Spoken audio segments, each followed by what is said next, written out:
ఎటు పోవాలా ఏడ చావాలా ఏడైనా చావు 100 రూపాయలు తేవాలంటుంది. ఏంది నాకు ఈ కర్మ.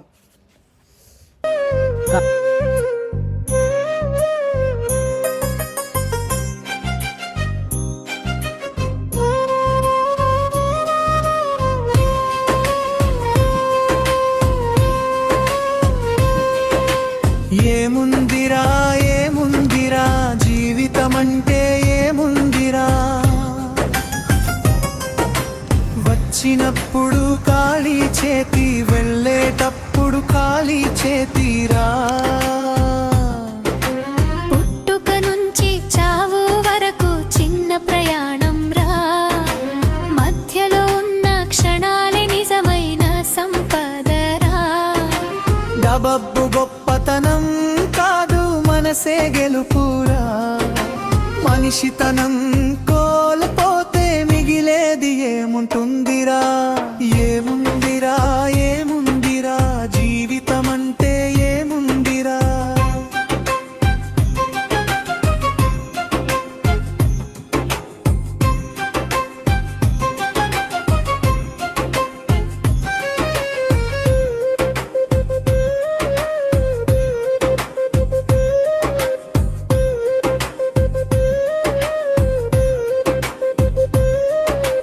డబ్బుంది అని గర్వం, అధికారం అని అహంకారం, అందరినీ దూరం చేసి ఒంటరిగా మిగిలిపోతావురా. ఈ నేలే నీ చివరి గడప, శ్మశానమే నీ నిలయం. నిన్ను నువ్వు మోసం చేసుకోకు, ఇదే జీవితం సత్యం.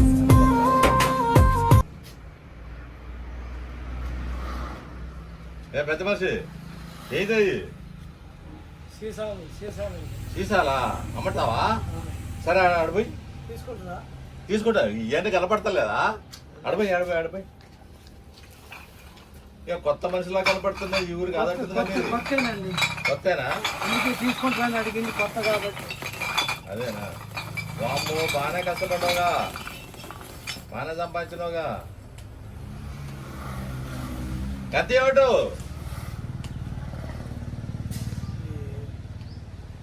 ఏమొస్తాయి దానికి? 30 రూపాయలు వస్తాయి, అంతకంటే ఎక్కువ రావు. 40 రూపాయలు 40 రావయ్య. అసలే రేటు పడిపోతుంది, గంటకు రేటు పడిపోతుంది. సార్ చేశాను సార్, కష్టపడే సార్. ముసలి 30 వస్తాయి. సరే నీడకరా, ముందు నీడక ఎండలో అయ్యి ఉంటుంది. నీడక ఇది నిలబడ, నీడక నిలబడయ్యా కొద్దిగా. ఏంది చూస్తున్నావు? జర మంచోళ్ళకి కనపడుతుంది. సినిమా తొక్కేసుకొని వచ్చినా ఏంది? ఆ పరిస్థితి వచ్చిందండి. కొద్దిగా మంచిలు తాగుతావా? అగో ఇంక పట్టుకుంటా ఒక బుక్ పెద్ద మనిషి. ఎవరైనా నేను ఇంత కష్టపెట్టేది? కొడుక, కోడల, బిడ్డ, అల్లుడా? అందరు కలిపి ఈ పనులు చేస్తారు.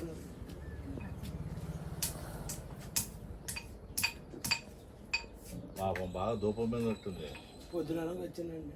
ఆ సీసాలు ఏమన్నా తిన్నావా? 40 రూపాయలు ఇమ్మంటే నువ్వు 30 రూపాయలు ఇచ్చాను. 30 వస్తాయి. చెప్పు.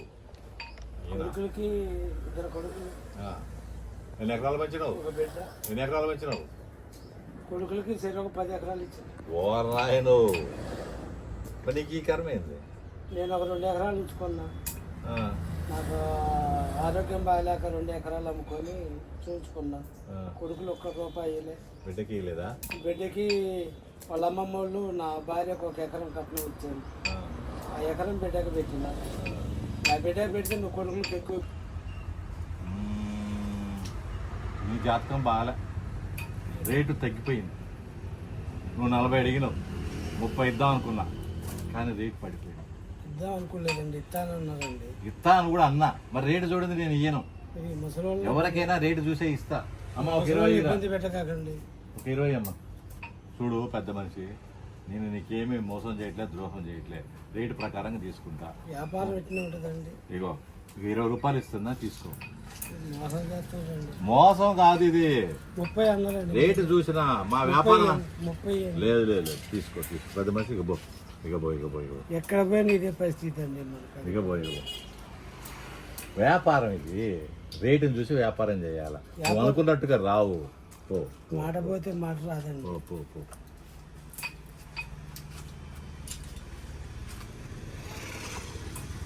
షేడ్ గారు ఇంతలోకనే 30 రూపాయలు అన్నాడు, ఇంతలోకనే మళ్ళీ 20 రూపాయలు అన్నాడు, రేటు తగ్గిందని అన్నాడు. జనాల కాడ ఇంత స్వార్థం ఉంటే ఇంకెట్టినే ఉంటుంది. నా బిడ్డ కూడా నన్ను ఈ విధంగానే స్వార్థం చేసి నన్ను సీసాలు వేసుకునే పరిస్థితి తీసుకొచ్చింది నా బిడ్డ. నేను ఏం చేసి నా కర్మ ఇట్లా రాసి పెట్టింది.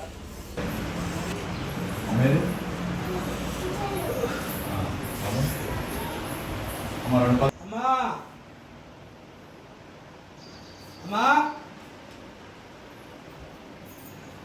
ఏంది తెచ్చినవా?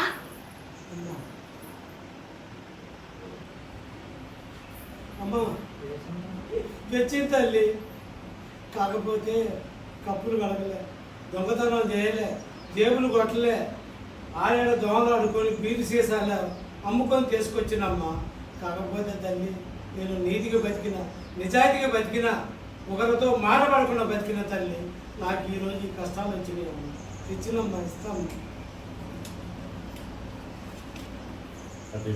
తీసుకోమ్మా.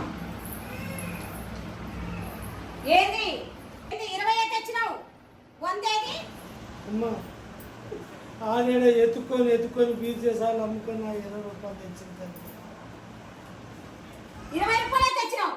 నీ దిక్కున కాదు చెప్పు, సద్దనమే పెడతా.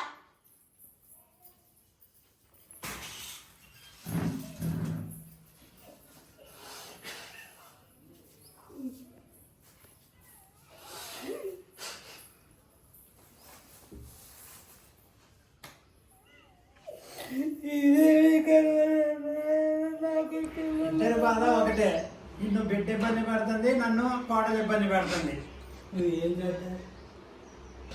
నేను ఒక నిర్ణయం తీసుకున్నా, నువ్వు వస్తానంటే నేను తీసుకెళ్తా. నీతో నేను ఎక్కడికైనా వస్తా. ఈ కష్టాలు బాధలు నాకు కూడా తప్పుతాయి. ఒక నిర్ణయం తీసుకున్నా, నేను అనాథాశ్రయానికి పోతున్నా. అక్కడ అన్నం పెడతారు, అన్ని పెడతారు. చచ్చిపోయినా కానీ దానం చేస్తారు. అదే వీరారెడ్డి గారు దేవుళ్ళలాగా వచ్చేదండి. నేను కూడా నీతోటే వస్తా. చచ్చినా మీతోటే ఉంటా, బతికినా మీతోటి ఉంటా. నేను మీతోటి వస్తానండి. సర్లే పోదాం. సరే.